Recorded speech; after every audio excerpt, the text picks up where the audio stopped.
नमस्कार स्टूडेंट्स, आज के सेशन में हम बात करेंगे कॉमन एरर्स पर जो SSC, CA, PF, ASI and Delhi police SI exam 4 जुलाई 2017 वाले क्वेश्चन पेपर में आई हैं और इन्हें हमने किरण पब्लिकेशन से लिया है। हम किरण पब्लिकेशन का 2024 एडिशन फॉलो कर रहे हैं जो कि अभी तक का लेटेस्ट एडिशन कहा जाना चाहिए। इस पर लिखा हुआ है 16,950 प्लस। तो आप इस एडिशन को अरेंज कर लें क्योंकि हमारे जो क्वेश्चंस की सीक्वेंस है वो इसी एडिशन के हिसाब से है। ये क्वेश्चंस, ये सेंटेंसेस आपको दूसरे एडिशन में या दूसरी किसी बुक में किसी और सीक्वेंस पर मिल सकते हैं। आप इस एग्जाम के नाम और इस डेट के हिसाब से भी इन क्वेश्चंस को अपने वाले एडिशन में, अपनी वाली बुक में ढूंढ सकते हैं। इसके अलावा जो भी हम यहाँ पर डिस्कस करते हैं उसको पीडीएफ की फॉर्म में टेलीग्राम चैनल पर डाल देते हैं और इस टेलीग्राम चैनल का लिंक आपको हमारे यूट्यूब चैनल के फ्रंट पेज पर मिल जाएगा। तो चलिए शुरू कर लेते हैं आज के डिस्कशन को। ये हमारे सामने 66वां सेंटेंस है इस एडिशन के हिसाब से। किसी और एडिशन में, किसी और बुक पे, किसी और सीक्वेंस में हो सकता है। तो आप ये नीचे, हम हर क्वेश्चन के नीचे हम एग्जाम का नाम और डेट लिख देते हैं। तो इस एग्जाम के नाम और डेट के हिसाब से आप इन सेंटेंसेस को ढूंढ लिया करो। The CEO has decided to visit all the departments of the office tomorrow evening to review of the situation. ठीक है, देखिए सबसे पहले हम सेंटेंसेस को सिंटैक्टिकली एनालाइज करेंगे। हम देखेंगे कहाँ पर कौन सा वर्ड किस फंक्शन में है और किस पार्ट ऑफ स्पीच में उसे होना चाहिए। दूसरे शब्दों से उसे किस तरह से जुड़ना चाहिए, सही तरीके से जुड़ा है या नहीं जुड़ा है, किस कंटेक्स्ट में बात की गई है, किस कंटेक्स्ट में किस स्ट्रक्चर को यूज किया गया है, किस स्पेसिफिक मीनिंग को कन्वे करने के लिए।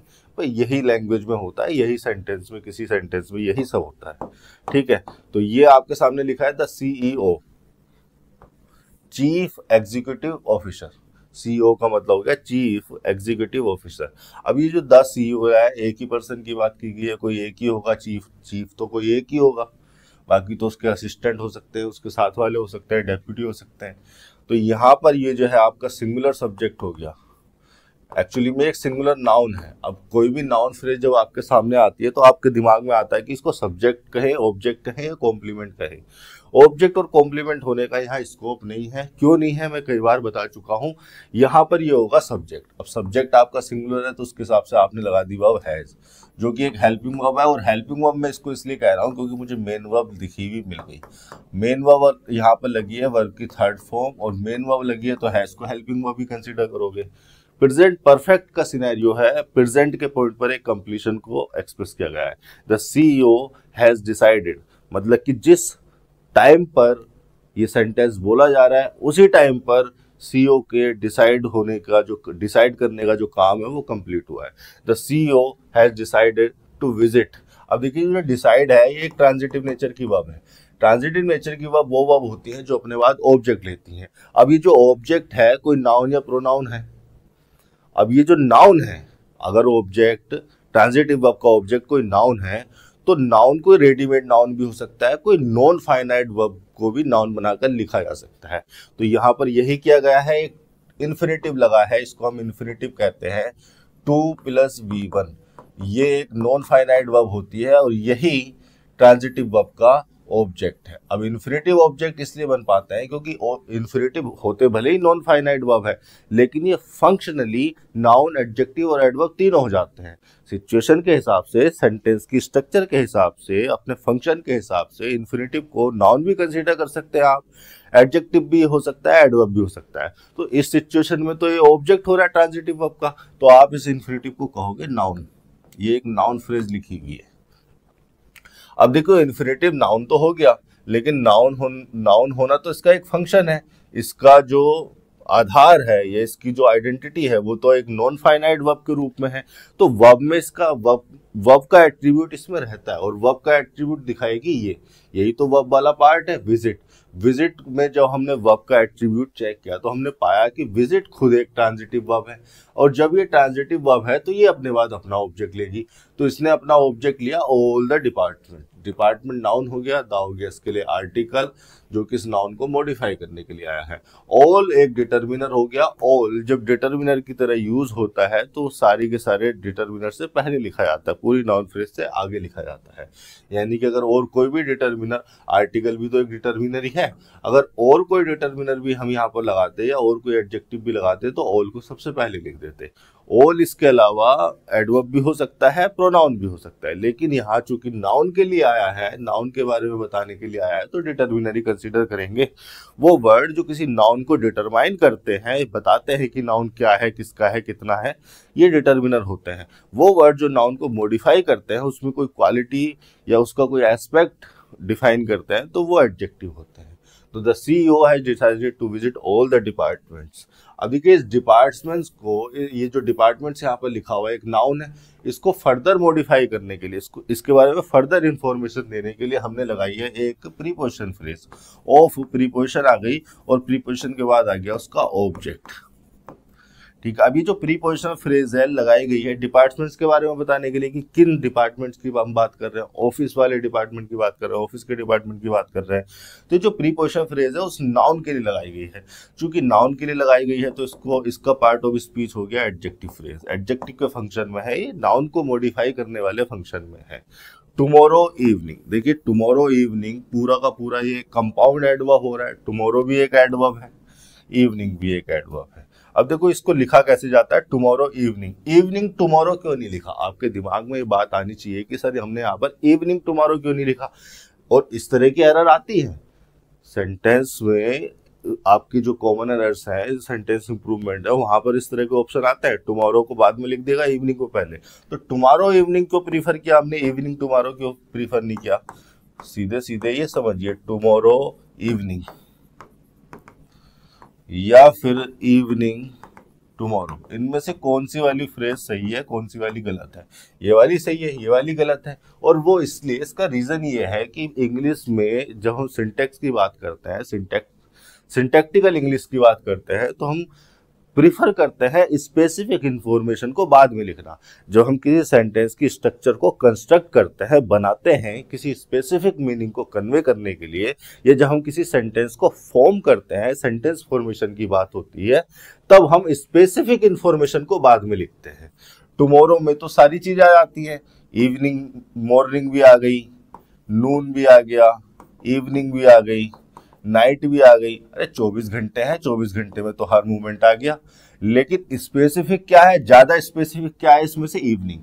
तो जो मोर स्पेसिफिक इंफॉर्मेशन है उसको बाद में लिखा जाता है। इस तरह से एडवर्ब इस तरह से एडवर्ब अगर आप कंस्ट्रक्ट कर रहे हो तो, और ये केवल एडवर्ब के लिए नहीं है, कहीं और भी, किसी और सिचुएशन में भी जब आप सेंटेंस को फॉर्म करते हैं इंग्लिश लैंग्वेज में, तो आप स्पेसिफिक इंफॉर्मेशन को बाद में लिखने की कोशिश करते हैं।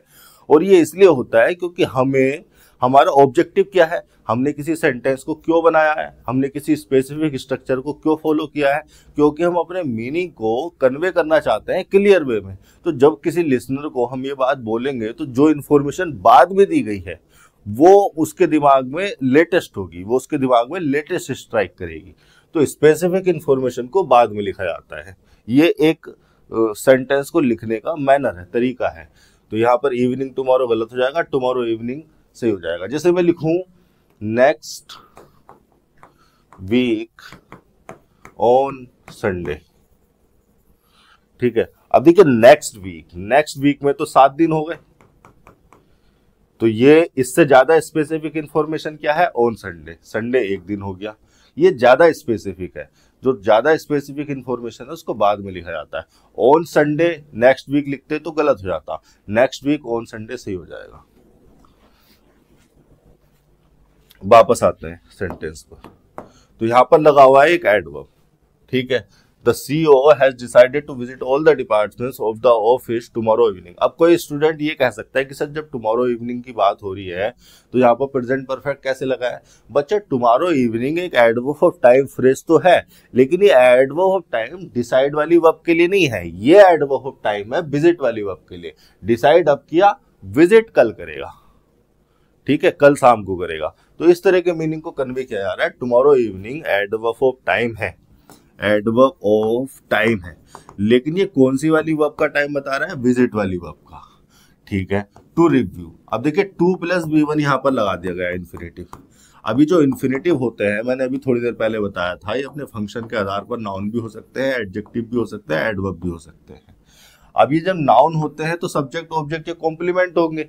सब्जेक्ट ऑब्जेक्ट या कॉम्प्लीमेंट इसको जस्टिफाई नहीं कर पाओगे आप, तो ये नाउन तो है नहीं, यहाँ पर क्या सब्जेक्ट बनाओगे। सेंटेंस का सब्जेक्ट होता है तो उसका प्रेडिकेट भी तो होता है, आगे कोई प्रेडिकेट ही नहीं लिखा, और सब्जेक्ट प्रेडिकेट लिखा भी होता तो यहाँ पर कोई कंजंक्शन होता है दो क्लोजेस को जोड़ने के लिए, फिर तो वो एक क्लोज हो जाती जिसको कंजंक्शन की आवश्यकता होती। तो सब्जेक्ट ये नहीं हो सकता, ऑब्जेक्ट भी ये नहीं हो सकता, इससे पहले कोई ट्रांजिटिव वर्ब नहीं लिखी। प्रीपोजिशन का ऑब्जेक्ट इन्फिनेटिव नहीं बनता है, प्रीपोजिशन का ऑब्जेक्ट जीरेंडी बनते हैं, ये बात मैं समझा चुका हूँ। क्योंकि ये जो टू रिव्यू में टू है, ये ऑलमोस्ट प्रीपोजिशन के फंक्शन में तो नहीं होता है, लेकिन इसका आकार, इसका रूप तो प्रीपोजिशन जैसा है।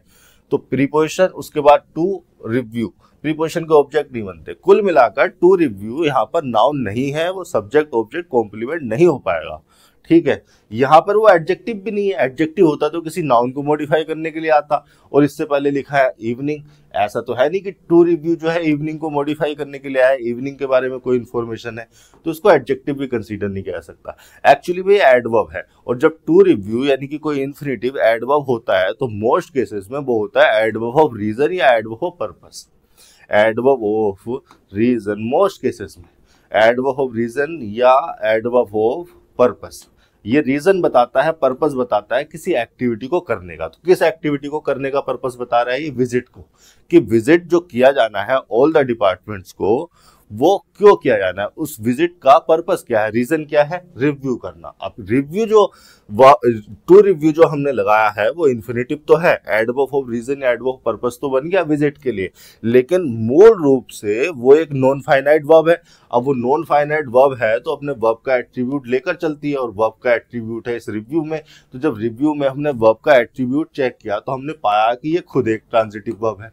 ट्रांजिटिव वर्ब है तो अपने बाद ऑब्जेक्ट लेगी, आपने प्रीपोजिशन ऑफ लगा रखा है, ठीक है। व्यू, रिव्यू, ये सारी दोनों की दोनों जो वर्ब है इस नेचर की, ये ट्रांजिटिव वर्ब होती है। ट्रांजिटिव वर्ब के बाद ऑब्जेक्ट आना था, क्या रिव्यू किया जाना है, आपने ऑफ प्रीपोजिशन लगा दिया। ऑफ प्रीपोजिशन लगाने की या किसी भी प्रीपोजिशन को लगाने की आवश्यकता हमें तब पड़ती है जब हम किसी नाउन को सेंटेंस के किसी भाग से जोड़ना चाहते हैं, और वो हम तब करते हैं जब हमारी वर्ब इंट्रांजिटिव होती। अगर यहाँ पर कोई इंट्रांजिटिव वर्ब लिखी होती तो हमें प्रीपोजिशन लगाकर वो ऑब्जेक्ट जोड़ना पड़ता।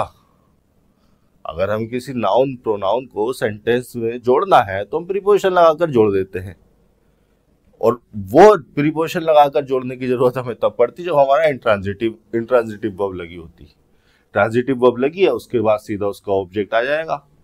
अगर ये सिचुएशन ना होती, यहाँ पर कोई इंट्रांजिटिव वर्ब होती, और इंट्रांजिटिव वर्ब होने के बाद हमें ये लगता कि हमें किसी स्पेसिफिक मीनिंग को कन्वे करने के लिए इस वाले नाउन की अपने सेंटेंस में जरूरत है, और इस वर्ब से रिलेट करने की या इस वर्ड से रिलेट करने की, इससे कनेक्ट करने की, इससे जोड़ने की जरूरत है, तो हम फंक्शन और मीनिंग के आधार पर जिस तरह के ऑब्जेक्ट को जोड़ रहे हैं और जिस तरह के वर्ड से जोड़ रहे हैं, वर्ब से जोड़ रहे हैं, एडजेक्टिव से जोड़ रहे हैं, एडवर्ब से जोड़ रहे हैं, उसे नेचर की, उसी मीनिंग की, उसी फंक्शन की प्रीपोजिशन भी लगा देते।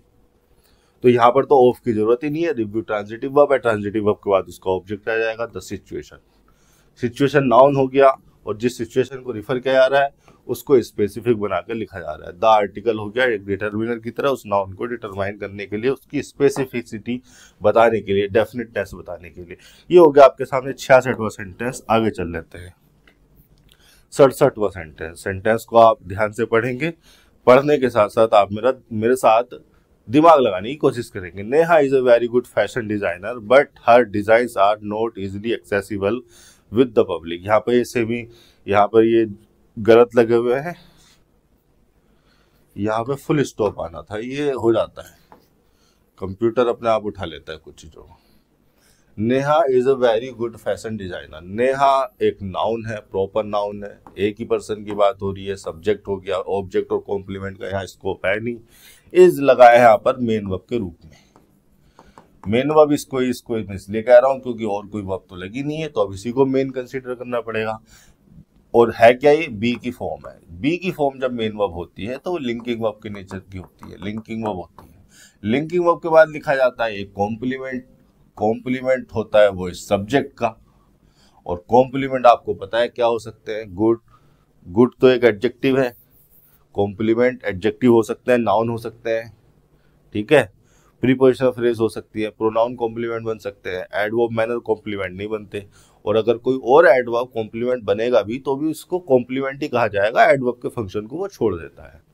तो यहाँ पर Neha is a very good fashion designer, actually में ये पूरी फ्रेज एक साथ ही पढ़ो, डिजाइनर एक नाउन हो गया, फैशन इसके लिए एडजेक्टिव हो गया, एक और एडजेक्टिव हो गया इसके लिए, इसका अलग दूसरा एट्रीब्यूट बताने के लिए, ये बताने के लिए कि वो क्या डिजाइन करती है, ये बताने के लिए कि वो कैसा डिजाइन करती है। वेरी एक एडवर्ब लग गया इस गुड को मॉडिफाई करने के लिए, ये आर्टिकल हो गया क्योंकि ये जो डिजाइनर है ये कॉमन नाउन है, और कॉमन नाउन काउंटेबल नेचर के नाउन होते हैं। तो डिजाइनर से एक डिजाइनर की बात एक पर्सन को रिफर किया जाता है, ये जो कॉम्प्लीमेंट है वो किसी एक पर्सन का है ना, तो यहाँ पर ए आर्टिकल लगा दिया, एक डिजाइनर की बात हो रही है।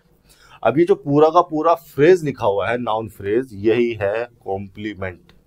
कॉम्प्लीमेंट क्या होते हैं, कॉम्प्लीमेंट पूरक होते हैं जो सब्जेक्ट के मीनिंग को पूरा करने के लिए, कंप्लीट करने के लिए आते हैं, और लिंकिंग वर्ब से जोड़कर ये कॉम्प्लीमेंट लिखे जाते हैं। Neha is a very good fashion designer, but conjunction के रूप में लगाया गया कॉन्ट्रास्ट दिखाने के लिए, कि मतलब अब हम जिस इंफॉर्मेशन को इंट्रोड्यूस करेंगे वो इससे अपोजिट मीनिंग की है, अपोजिट नेचर की है, या डिफरेंट मीनिंग की है। कई बार अपोजिट का सेंस नहीं आता है, डिफरेंट का आता है, किसी डिफरेंस को दिखाया। अभी ऐसी सिचुएशन है, आपकी एक्सपेक्टेशन होगी कि जो दूसरी सिचुएशन होगी वो इसके जैसी होगी, बट ये डिफरेंट है। तो एक डिफरेंट इंफॉर्मेशन को इंट्रोड्यूस करने के लिए, किसी ऐसी क्लोज को लिखने के लिए जो कि पहली वाली क्लोज से डिफरेंट हो, हम बट कंजंक्शन लगाते हैं। कॉन्ट्रास्ट को रिफर करने के लिए हम क्या लगाते हैं, बट लगाते हैं। कोऑर्डिनेट नेचर का कंजंक्शन है, कोऑर्डिनेट नेचर की कंजंक्शन सिमिलर रैंक की स्ट्रक्चर को जोड़ते हैं, तो यहां पर जोड़ा जा रहा है क्लोज को दूसरी क्लोज से। अब दूसरी क्लोज में है क्या, देख लेते हैं। हर डिजाइन्स भी कॉमन नाउन है, और प्लूरल यहाँ पर बनाया गया है, नाउन है, और उसको डिटरमाइन करने के लिए लग गया यहाँ पर हर पजेसिव डिटर्मिनर, ये बताने के लिए कि किसके डिजाइन की बात हो रही है। अब ये हर डिजाइन्स एक प्लूरल सब्जेक्ट हो गया, तो यहाँ पर आर आ गया, एक ऐसी वर्ब जो कि बी की फॉर्म है, और यहाँ पर भी वो मेन वर्ब है, और बी की फॉर्म जब मेन वर्ब होती है तो लिंकिंग वर्ब होती है। चूंकि प्लूरल था तो आर लिखा, यहाँ पर सिंगुलर था इज लिखा। सिंपल बेसिक चीजें हैं। मैं जो चीजें बताता हूं वो हो सकता है आपको थोड़ी सी हाई फाई लगती हो, क्योंकि मैं बहुत ही लॉजिकल और मीनिंगफुल रहने की कोशिश करता हूं, बट ये बेसिक चीजें होती हैं। But her designs are not easily accessible. अब देखो लिंकिंग वर्ब लगी है, तो इसके बाद जो भी फ्रेज आएगी, जो भी वर्ड लिखा जाएगा वो कॉम्प्लीमेंट लिखा जाएगा। क्या नोट इसका कॉम्प्लीमेंट बन सकता है? नहीं, नोट तो एक एडवर्ब है। क्या इजीली इसका कॉम्प्लीमेंट बन सकता है? नहीं, इजीली तो खुद एक एडवर्ब है, एडवर्ब कॉम्प्लीमेंट नहीं बनते हैं। एक्सेसिबल एक एडजेक्टिव है, ये कॉम्प्लीमेंट बनेगा। इजीली क्यों आया है? इस एक्सेसिबल को मॉडिफाई करने के लिए। नोट क्यों आया है? इस वर्ब का निगेशन बताने के लिए। ठीक है, तो यहां पर जो वर्ड्स लगे होते हैं वो बहुत ही लॉजिकल मैनर में होते हैं। अब आप ये कह सकते हैं कि इजीली एक्सेसिबल, ये पूरी की पूरी जो फ्रेज है ये हर डिजाइन का कॉम्प्लीमेंट हो गई। ठीक है, और पूरी की पूरी फ्रेज में मेन वर्ड तो एक्सेसिबल है, इजीली तो इस एक्सेसिबल एडजेक्टिव को मॉडिफाई करने के लिए आया है। ठीक है, तो not easily accessible, her designs are not easily accessible with the public. With यहाँ पर प्रीपोजिशन लगा है। अब देखो ये विद जो है ना गलत है। विद क्यों गलत है समझ लेते हैं। एक्सेस एक वर्ड होता है, एक्सेस। आपने कई बार सुना होगा, सेंटेंसेस में देखा भी होगा, पढ़ा भी होगा, ACCESS। अब ये जो वर्ड होता है एक्सेस, ये वर्ब भी होता है और नाउन भी होता है। जब ये वर्ब होता है तो इसका मतलब होता है to be able to get to a place or something. To be able to get to a place or something. अगर आप ये एबल हो कि आप किसी प्लेस को, आप किसी भी चीज को रीच कर सकते हो, वहां तक पहुंच सकते हो, तो आप क्या कहोगे, आपकी एक्सेस है। ठीक है, जैसे कि एग्जाम्पल के तौर पर मैं लिख दूं यहां पर she has access to her father's office.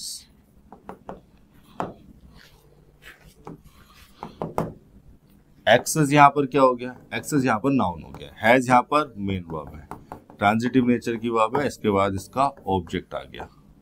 एक एग्जाम्पल लिखा मैंने, she has accessed all the documents.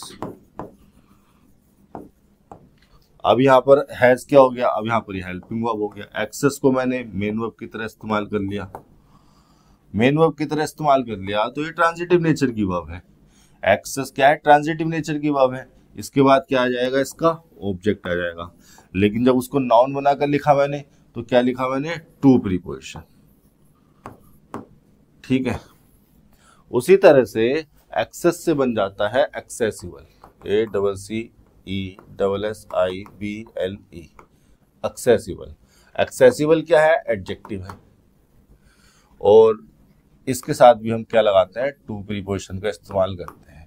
अब टू प्रीपोजिशन इसके साथ इसलिए आ रहा है क्योंकि जिस भी चीज को आप एक्सेस कर रहे हो वो क्या है, वो डेस्टिनेशन है, वो लास्ट पॉइंट है ना आपकी एक्सेस का, आपकी रीच का, आपकी रीच का, आपके एफर्ट्स का, वो क्या है, डेस्टिनेशन है, लास्ट पॉइंट है। तो किसी लास्ट पॉइंट को रिफर करने के लिए भाई आपकी अगर एक्सेस है तो उस एक्सेस का लास्ट पॉइंट क्या है, आपका फादर का ऑफिस। तो यहां पर हम टू प्रीपोजिशन लगाते हैं उस डेस्टिनेशन को या उस लास्ट पॉइंट को रिफर करने के लिए। अभी जो डेस्टिनेशन या लास्ट पॉइंट है, जब जो टू से जोड़कर लिखी जा सकती है, वो कोई फिजिकल प्लेस भी हो सकती है, कोई वो रीजन भी हो सकती है, कोई वो घर भी हो सकता है, कोई कंप्यूटर भी हो सकता है, कोई इंफॉर्मेशन भी हो सकती है। ठीक है, तो इस तरह से जो है हम लास्ट पॉइंट को टू प्रीपोजिशन से जोड़ के लिखते हैं, इसीलिए एक्सेसिबल। इसी मीनिंग में, इसी सेम सिनेरियो में, इसी सेम मीनिंग में टू प्रीपोजिशन हम लगा देते हैं एक्सेसिबल के साथ। तो विद यहां पर गलत हो गया, टू प्रीपोजिशन आ जाना था कि designs are not easily accessible to the public, preposition के बाद उसका ऑब्जेक्ट लग गया। 67 का हो गया, 68 पर चल लेते हैं। क्या लिखा है, doctor APJ Abdul Kalam's life was a saga of dedication in the cause of educational reforms in India.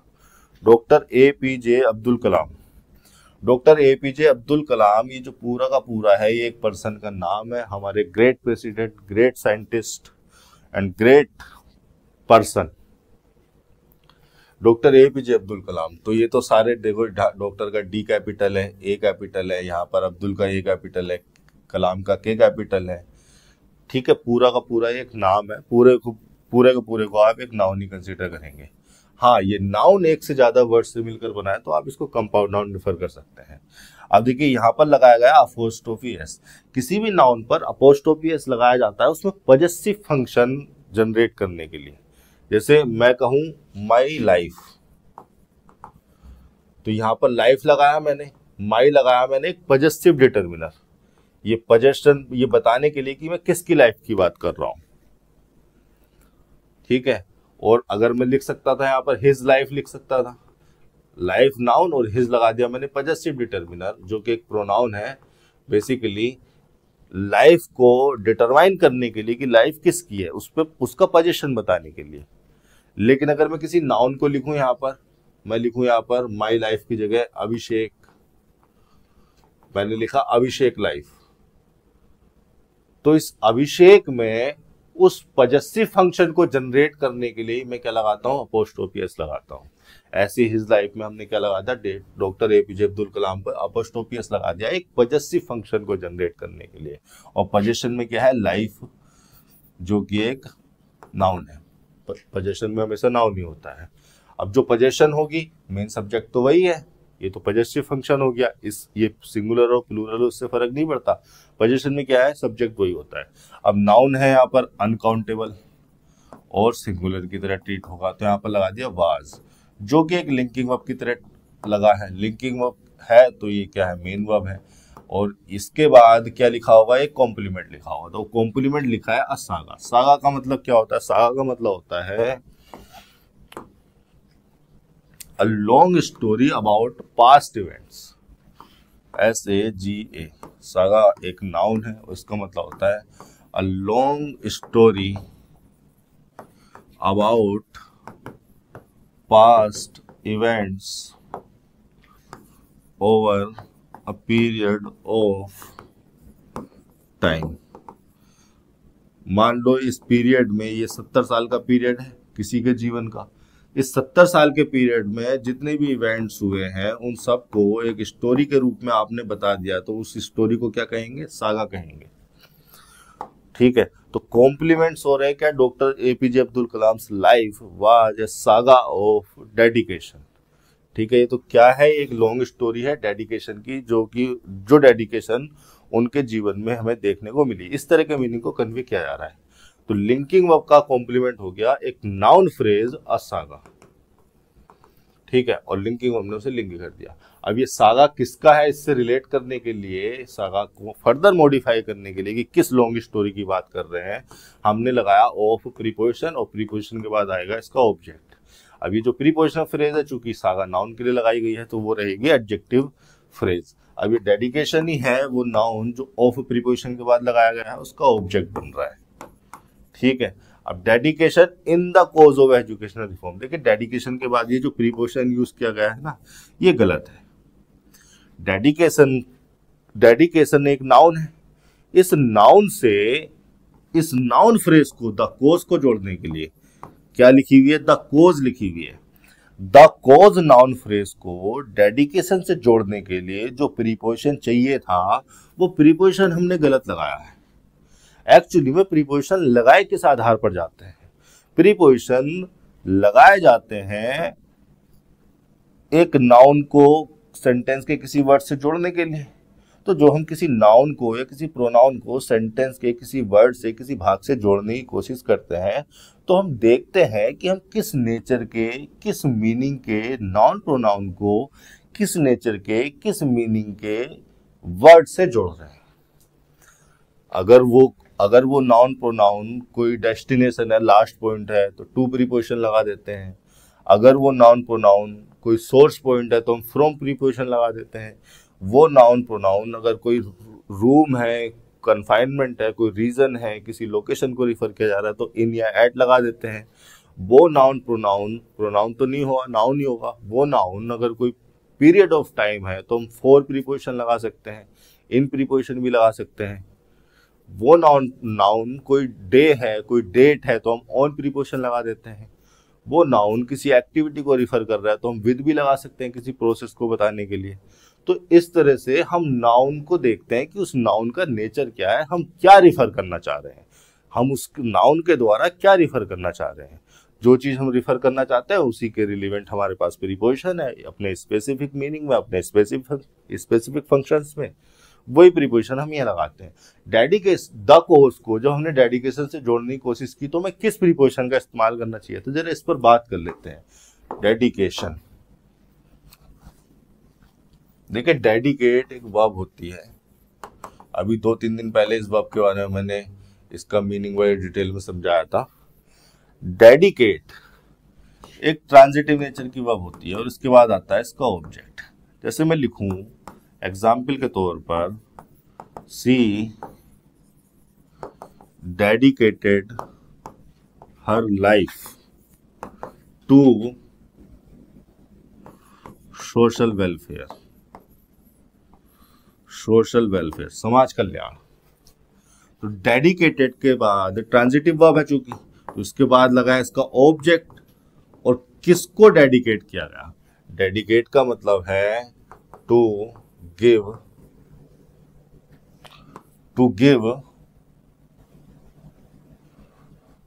Your energy,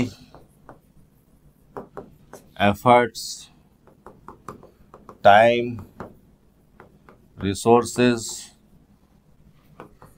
to a cause, या समवन और समथिंग।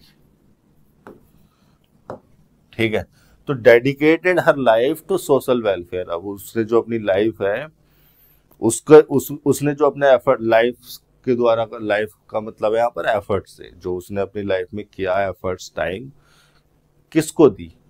अब ये जो टू प्रीपोजिशन है यहाँ पर लगाया गया है क्योंकि ये जो सोशल वेलफेयर है इसी का रिसिपिएंट है। रिसिपिएंट को बताने के लिए भी हम टू प्रीपोजिशन लगाते हैं। She dedicated her life to social welfare.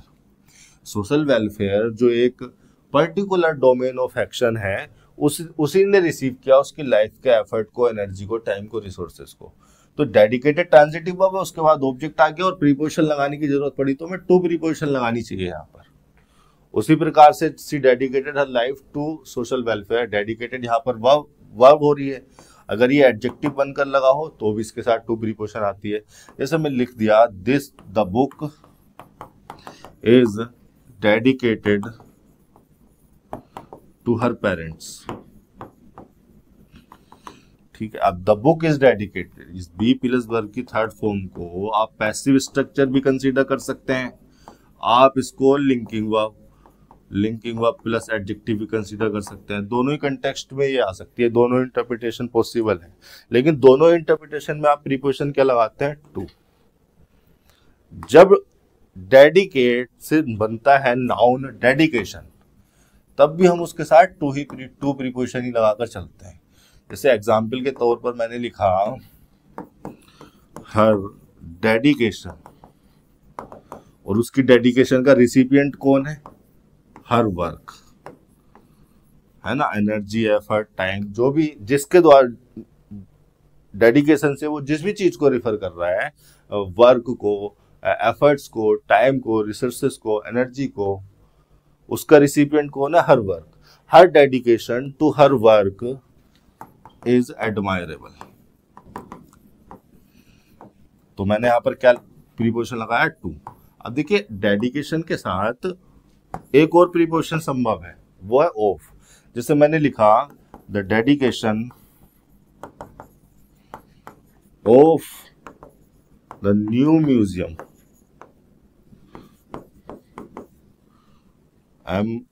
Museum की स्पेलिंग क्या होती है, MUSEUM। The dedication of the new museum will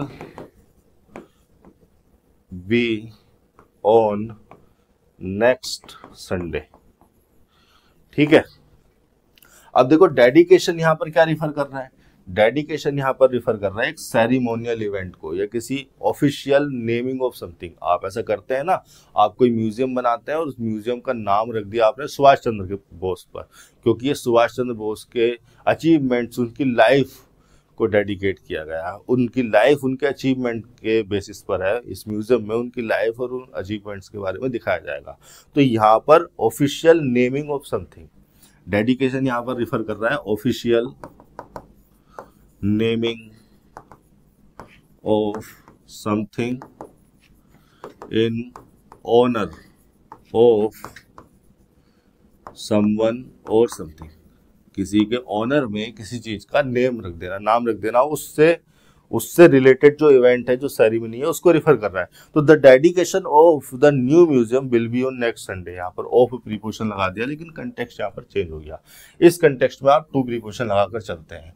और डेडिकेशन से सिमिलर वर्ड भी है हमारे पास जो कि इसी कंटेक्स्ट में यूज किए जाते हैं, और इसी कंटेक्स्ट में यूज होते हुए हम उनके साथ टू प्रीपोजिशन यूज करते हैं। जैसे डेडिकेशन के साथ हमने क्या लगाया, टू लगाया। उसी तरह से एक वर्ड होता है डिवोशन, डिवोशन सिमिलर सा मीनिंग रहता है। इनके बीच के डिफरेंस को भी मैंने बताया था अभी पीछे किसी लेक्चर में। ठीक है, लॉयल्टी, आप जिसको भी लॉयल्टी दोगे या आपकी जो लॉयल्टी है उसका भी जो भी उसका रिसिपिएंट होगा, उस रिसिपिएंट को रिफर करने के लिए टू प्रीपोजिशन लगाएंगे। ठीक है, adherence to, allegiance to, attachment to, attention to. और लिखवा देता हूं दो चार, ये देखने को मिलती हैं आपकी कॉमन सेंटेंस इंप्रूवमेंट में, क्लोज टेस्ट में आ जाती हैं। Attachment to, obligation to, responsibility to, respect to. इसी कंटेक्स्ट में आप जो भी यहां पर लिख रहे हैं वो क्या है, रिसिपिएंट है। रिसिपिएंट, रिसिपिएंट मतलब जिसने रिसीव किया हो किसी इफेक्ट को, ठीक है। अरे क्या भूल गया, डेडिकेशन का जो इफेक्ट है वो जिसने भी रिसीव किया हो, या लॉयल्टी का जो इफेक्ट है वो जिसने भी रिसीव किया हो, उस रिसिपिएंट को रिफर करने के लिए आप टू प्रीपोजिशन लगाकर चलते हैं।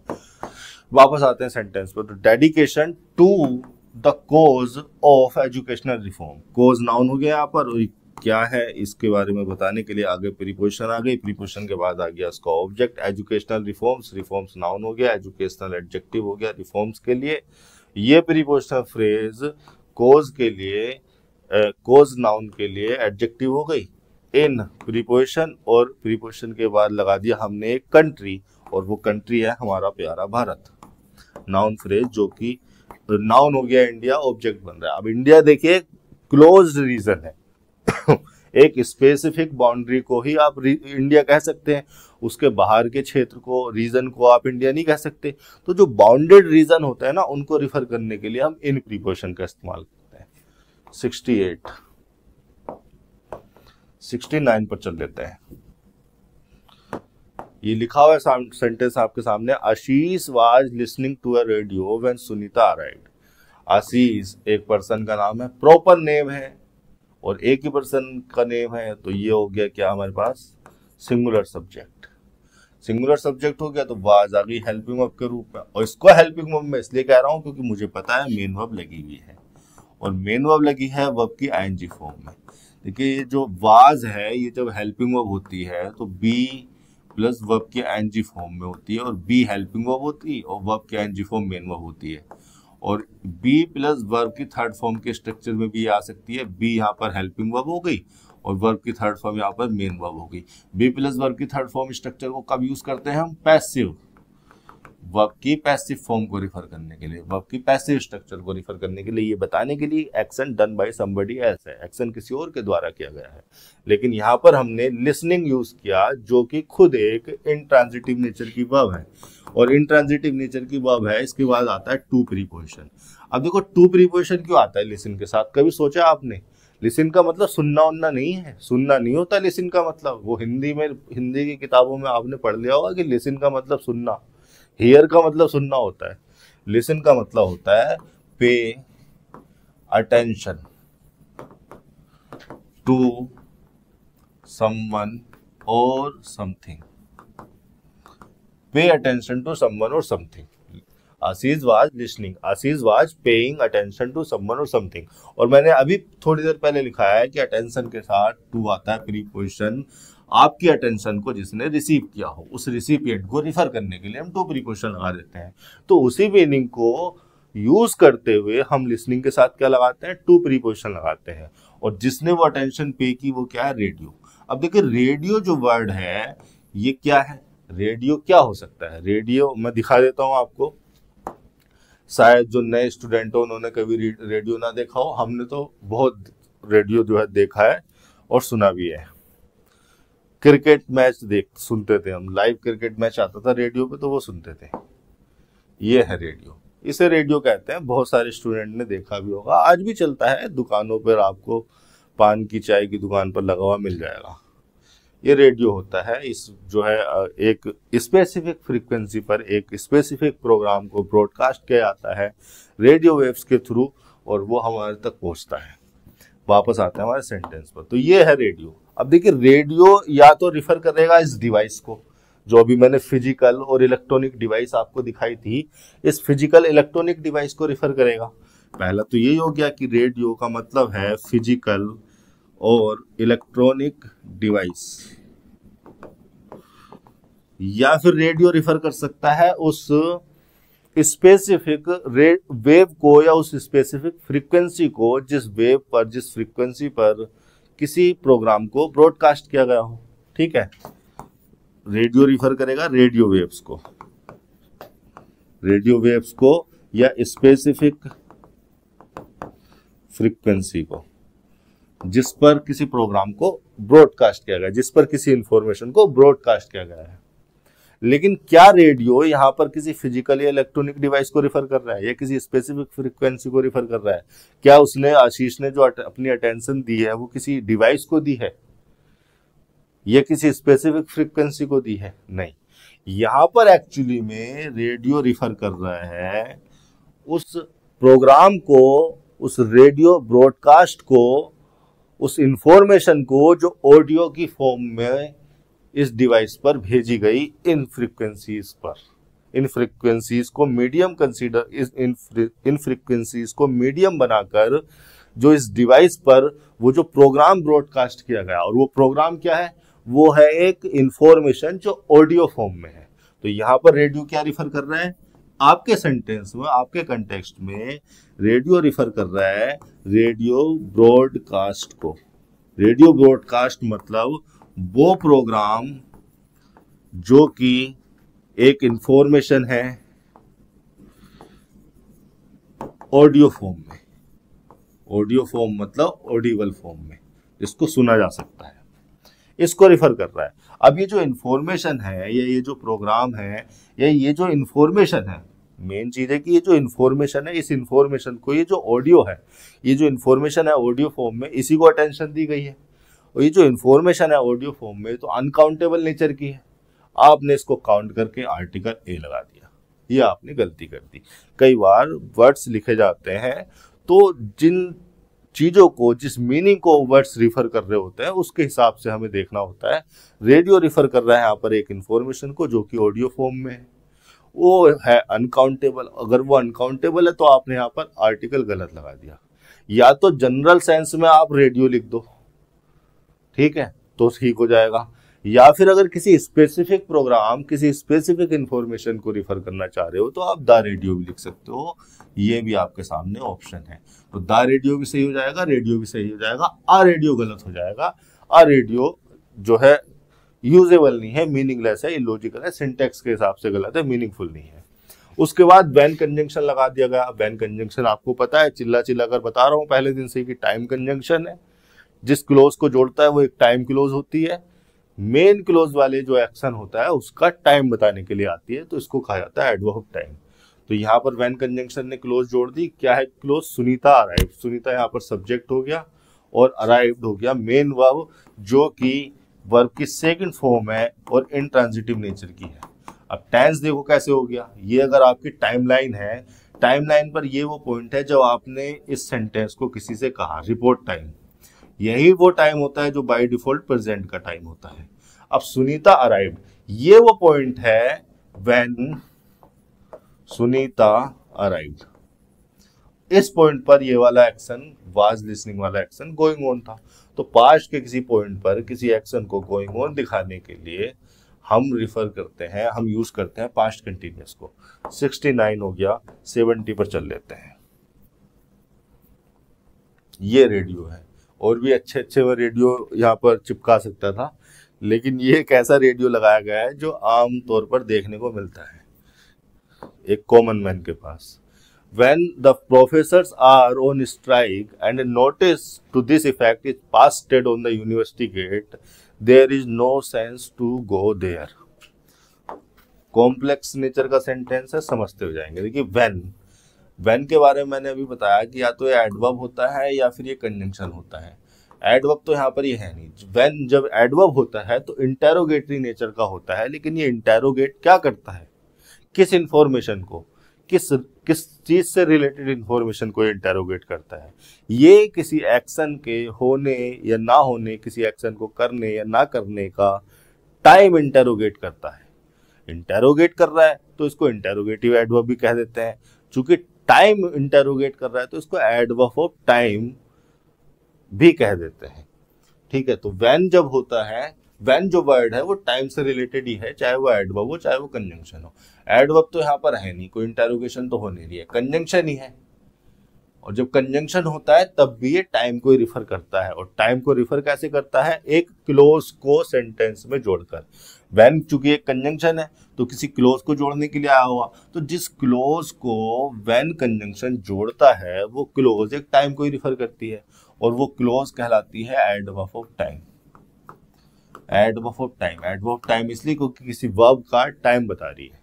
तो व्हेन कंजंक्शन लग गया, एडवर्ब टाइम आ गया, आपका एडवर्ब टाइम क्लोज आ गई। ये पूरी की पूरी when close adverb time close की जा सकती है। क्या है इस क्लोज में? The professors. Professors, professor common noun है, काउंटेबल नेचर का है, इसलिए हमने प्लूरल बना दिया। द लगा है आर्टिकल इस प्रोफेसर से पहले, पूरी की पूरी नाउन फ्रेज सब्जेक्ट हो गई। ऑब्जेक्ट और कॉम्प्लीमेंट का यहाँ पर स्कोप नहीं है। उसके बाद लिखा हुआ है आर, आर जो है यहाँ पर मेन वर्ब हो गई। अब ये जो मेन वर्ब है ये लिंकिंग नेचर की वर्ब है। लिंकिंग नेचर की वर्ब के बाद आ गया उसका कॉम्प्लीमेंट ऑन स्ट्राइक। स्ट्राइक का मतलब होता है एक ऐसा इवेंट, एक ऐसा एक्शन या एक ऐसी सिचुएशन या एक ऐसी कंडीशन जब वर्कर्स रिफ्यूज कर देते हैं हम काम नहीं करेंगे। कोई आर्ग्यूमेंट होता है, कोई डिस्प्यूट होता है, उस आर्ग्यूमेंट के चलते, उस डिस्प्यूट के चलते वर्कर्स अपने एम्प्लॉयर को ये बोल दें कि हम काम नहीं करेंगे। मैं इस चीज को यहां पर लिखवा सकता हूं, स्ट्राइक।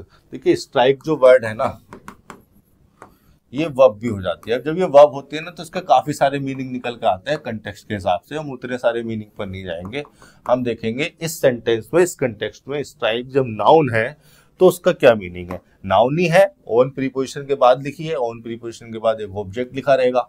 ऑब्जेक्ट है स्ट्राइक तो इसका मतलब वो नाउन है। तो स्ट्राइक जब नाउन होता है तो इसका मतलब होता है an act,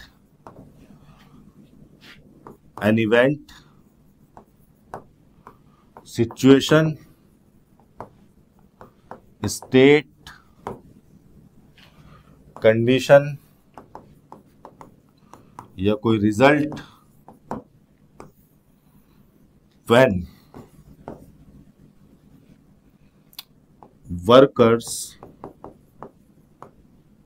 refuse to work because of an argument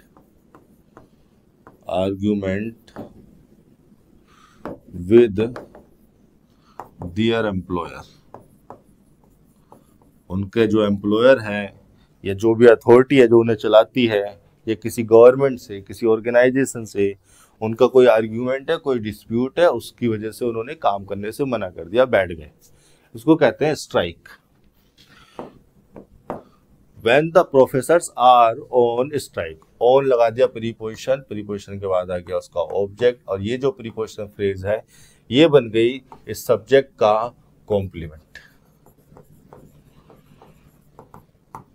and conjunction लगा है, और ये जो है कोऑर्डिनेट नेचर का कंजंक्शन है। कोऑर्डिनेट नेचर का कंजंक्शन है, दो सिमिलर रैंक की स्ट्रक्चर को जोड़ता है। तो यहाँ पर जोड़ रहा है दो क्लोजेस को।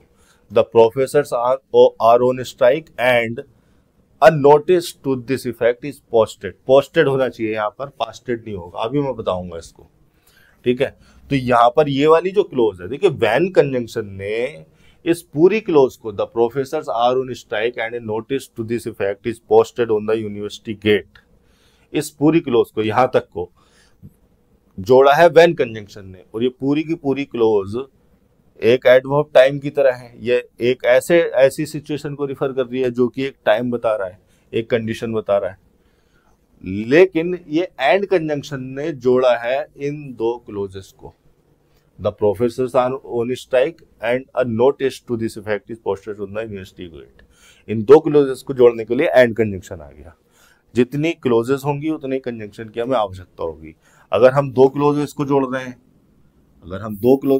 रहे हैं, तो हमें यहाँ पर एक कंजंक्शन चाहिए, लेकिन हमारी इस क्लोज में भी दो क्लोज आ गई, तो यहाँ पर हमें एक कंजंक्शन चाहिए, ठीक है। तो एक, दो, तीन क्लोज है, तीन क्लोज को जोड़ने के लिए दो कंजंक्शन, ठीक है। अब क्या लिखा हुआ है दूसरी क्लोज में? अननोटिस। नोटिस यहाँ पर नाउन हो गया, ये लिखा है आर्टिकल, चूंकि कॉमन था, काउंटेबल था। टू दिस इफेक्ट, प्रीपोजिशन के बाद उसका ऑब्जेक्ट लिखा है टू दिस इफेक्ट। अब देखिए दिस इफेक्ट से क्या रिफर किया जा रहा है? इफेक्ट का मतलब क्या होता है? इफेक्ट का मतलब होता है कोई रिजल्ट या कोई कॉन्सिक्वेंस ऑफ समथिंग। कोई एक्शन आपने कर दिया, कोई भी चीज हो गई, उसका जो रिजल्ट होगा, जो कॉन्सिक्वेंस होगा, उसको इफेक्ट कहा जाता है। लेकिन यहाँ पर इफेक्ट रिफर कर रहा है उस स्ट्राइक को, ध्यान से इसको समझ लेंगे। दिस इफेक्ट यहाँ पर क्या रिफर कर रहा है, स्ट्राइक को रिफर कर रहा है। देखिए इफेक्ट नाउन होता है, इसका मतलब होता है द रिजल्ट और कॉन्सिक्वेंस ऑफ समथिंग। दूसरे शब्दों में कहूं तो कोई ऐसा इवेंट, कोई ऐसा एक्शन, कोई ऐसी स्टेट, कोई ऐसी कंडीशन, कोई ऐसा स्टेट ऑफ अफेयर्स जो कि किसी चीज का रिजल्ट हो, है ना। ये that is produced by a cause और एन एक्शन। कोई ऐसा एक्शन, कोई ऐसा इवेंट जो किसी दूसरे एक्शन से, किसी दूसरे कॉज से प्रोड्यूस किया गया हो, तो उसको रिजल्ट कह सकते हैं, उसको कॉन्सिक्वेंस कह सकते हैं। मतलब वो क्या है, इफेक्ट है किसी दूसरे एक्शन का, किसी दूसरे इवेंट का। तो यहाँ पर जो लिखा गया है दिस इफेक्ट आपके सेंटेंस में, ये दिस इफेक्ट किसको रिफर कर रहा है, एक ऐसे सिचुएशन को, एक ऐसे स्टेट ऑफ अफेयर्स को जो कि क्या है, स्ट्राइक है। और ये स्ट्राइक क्या है, गवर्नमेंट ने कुछ कर दिया, सैलरी बढ़ाने से मना कर दिया, या छुट्टी देने से मना कर दिया, या किसी और सिचुएशन में वो बदलाव ले आई। तो गवर्नमेंट के या किसी अथॉरिटी के ऐसे करने का जो इफेक्ट है वो क्या है, जो रिजल्ट है वो क्या है, स्ट्राइक। तो दिस इफेक्ट यहाँ पर रिफर कर रहा है इस स्ट्राइक को, जिस स्ट्राइक की बात की गई है प्रीवियस क्लोज में। तो सब्जेक्ट तो हमारा क्या है, नोटिस है ना, और नोटिस जो कि सिंगुलर है, इसलिए हमने जो हेल्पिंग वर्ब यहाँ पर लगाई है इसकी फॉर्म में लगाई है। पास्टेड वर्ब नहीं होती है, पास्ट तो एक प्रीपोजिशन या एडवर्ब होता है। पास्ट की मैं बात करूं तो ये प्रीपोजिशन भी हो सकता है और इसके साथ साथ ये एडवर्ब भी हो सकता है। पास्ट जब प्रीपोजिशन या एडवर्ब होता है तो ये रिफर करता है किसी ऐसे पॉइंट या पोजीशन को जो किसी दूसरे स्पेसिफिक पॉइंट या पोजीशन से आगे की हो। जैसे एग्जाम्पल के तौर पर मैं लिखूं, सी वॉक्ड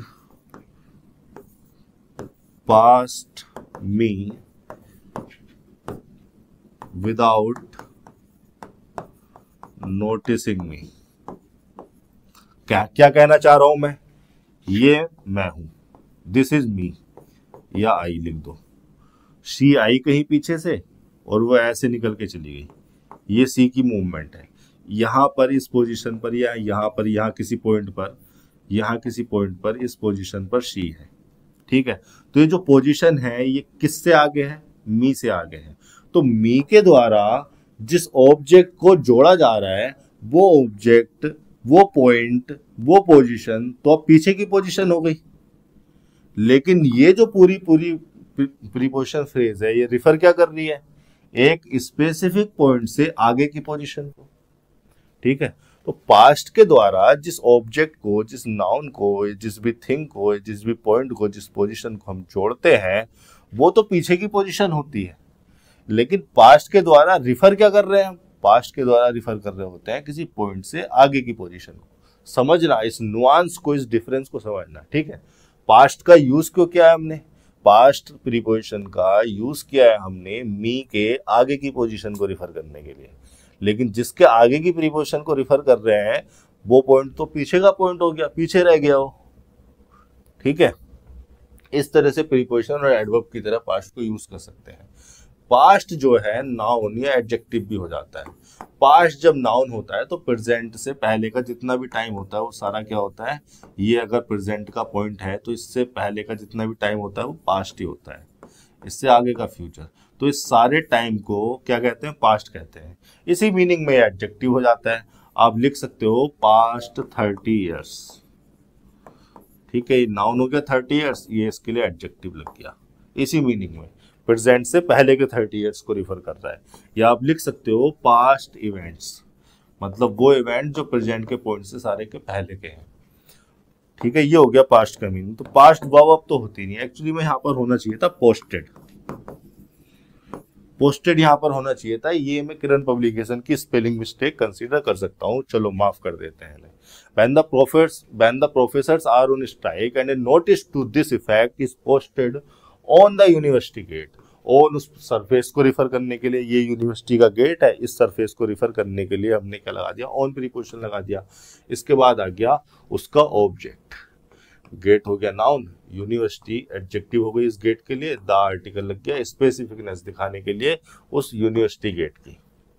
अब यहां से दूसरी आपकी मेन क्लोज स्टार्ट हो गई। यहां तक अगर आपकी वो कंजंक्शन जो लगाया था व्हेन, वो व्हेन क्लोज चल रही थी, एक टाइम क्लोज चल रही थी, यहां से शुरू हो गई आपकी मेन क्लोज। क्या लिखी हुई है, there is no sense to go there.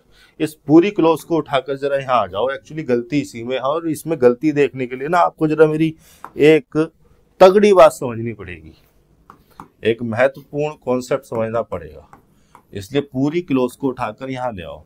There is no sense to go there. देखो देयर तो एक इंट्रोडक्टरी सब्जेक्ट है, एक ऐसा प्रोनाउन है जो इंट्रोड्यूस करने के लिए लगाया जाता है किसी दूसरे वर्ड को, किसी दूसरी फ्रेज के एग्जिस्टेंस को बताने के लिए। तो देयर यहाँ लगाया गया है सेंस के एग्जिस्टेंस को बताने के लिए। तो देयर हो गया इंट्रोडक्टरी सब्जेक्ट, डमी सब्जेक्ट कह देते हैं। इज हो गई यहाँ पर linking verb. No sense, no sense, sense noun है, नो है इसके लिए डिटर्मिनर, और ये हो गई एक नाउन फ्रेज। नाउन फ्रेज हो गई तो ये हो गई देयर सब्जेक्ट का कॉम्प्लीमेंट, और इसी की एग्जिस्टेंस बताने के लिए देयर को लगाया गया था, इस लिंकिंग वर्ब ने लिंक कर दिया। अब देखिए टू गो, ये जो लगा है ये तो इन्फिनेटिव लगा है, 2 + B1 इन्फिनेटिव लगा है। अब इन्फिनेटिव के बारे में आपको पता है कि नाउन हो जाते हैं, एडजेक्टिव हो जाते हैं, एडवर्ब हो जाते हैं। नाउन की तरह यहाँ पर इसको जस्टिफाई कर नहीं पाओगे, एडजेक्टिव की तरह इसको जस्टिफाई कर दोगे जब आप ये कह दोगे कि ये टू गो इन्फिनेटिव इस सेंस नाउन के लिए आया है, कि हम जिस सेंस की बात कर रहे हैं वो टू गो इस एक्टिविटी से रिलेटेड है। लेकिन इन्फिनेटिव के बारे में मैं आपको एक बात बता चुका हूं कि जो इन्फिनेटिव होते हैं ये मेन वर्ब के बाद वाले एक्शन होते हैं, यानी कि जब मेन वर्ब है कि हमारी एक लिंकिंग वर्ब है जो एक स्टेट बता रही है सेंस के ना होने की, सेंस के एग्जिस्टेंस में ना होने को रिफर कर रही है। ठीक है, निगेट किया गया है ना, नो लगा के, सेंस नहीं है, तो सेंस के एग्जिस्टेंस में ना होने को रिफर कर रही है लिंकिंग वर्ब, और उसका कॉम्प्लीमेंट है नो सेंस। तो हमारी जो मेन वर्ब लगाई गई है उसके बाद होने वाला एक्शन होता है, यानी कि हम ये कहना चाह रहे हैं कि जब हमने सेंस का एग्जिस्टेंस निगेट किया है, जिस पॉइंट पर सेंस का एग्जिस्टेंस हमने निगेट किया है कि सेंस नहीं है, उसके बाद टू गो वाली एक्टिविटी होगी, ये मीनिंगफुल नहीं है। अब देखिए किसी स्पेसिफिक मीनिंग को कन्वे करने के लिए ही हम किसी सिंटैक्स को चुनते हैं, किस मीनिंग को रिफर करना है, किस मीनिंग को कन्वे करना है, ये हमारे हाथ में होता है।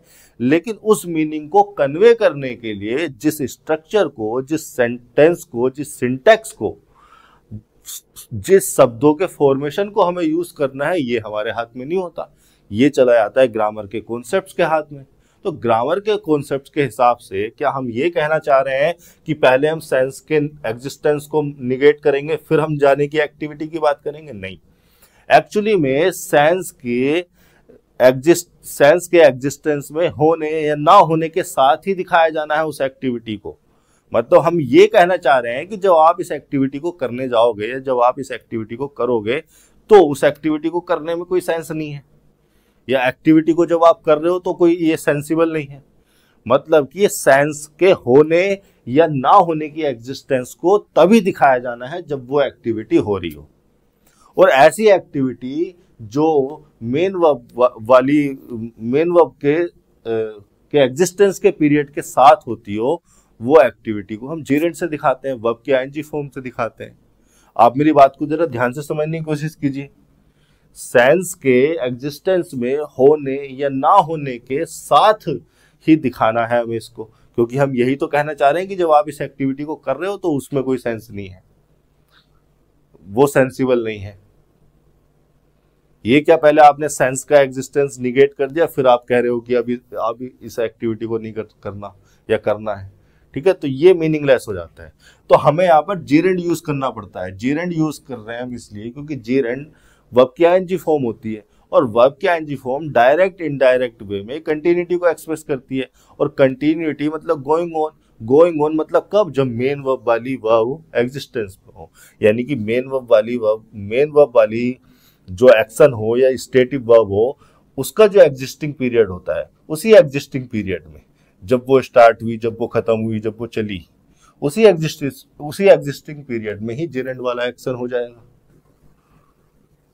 तो हम यहां पर लगाएंगे जेरेंड। अब जब जेरेंड लगाएंगे टू गो की जगह, तो जेरेंड तो एक नाउन है, जेरेंड क्या है? गोइंग हो जाएगा।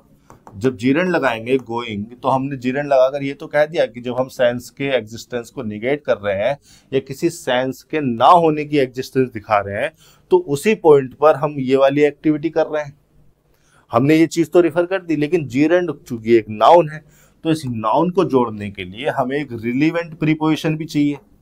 भाई नाउन को जोड़ने के लिए हमें एक रिलीवेंट प्रीपोजिशन चाहिए, और वो रिलीवेंट प्रीपोजिशन लगाते हैं हम इन, क्योंकि किसी प्रोसेस में इन्वॉल्वमेंट को दिखाने के लिए हमें इन प्रीपोजिशन की आवश्यकता पड़ती है। तो यहां पर हो जाएगा there is no sense in going there. इसलिए जो है ग्रामरियन इस वाली स्ट्रक्चर को सही मानते हैं, और इस वाली स्ट्रक्चर को सिंटैक्टिकली तो वो सही कहते हैं, लेकिन सिमेंटिकली वो कहते हैं कि जिस मीनिंग को हम एक्सप्रेस करना चाह रहे हैं उस मीनिंग को कन्वे करने के लिए ये वाली स्ट्रक्चर अप्रोप्रिएट नहीं है। तो आप इसी स्ट्रक्चर को फॉलो नहीं करेंगे।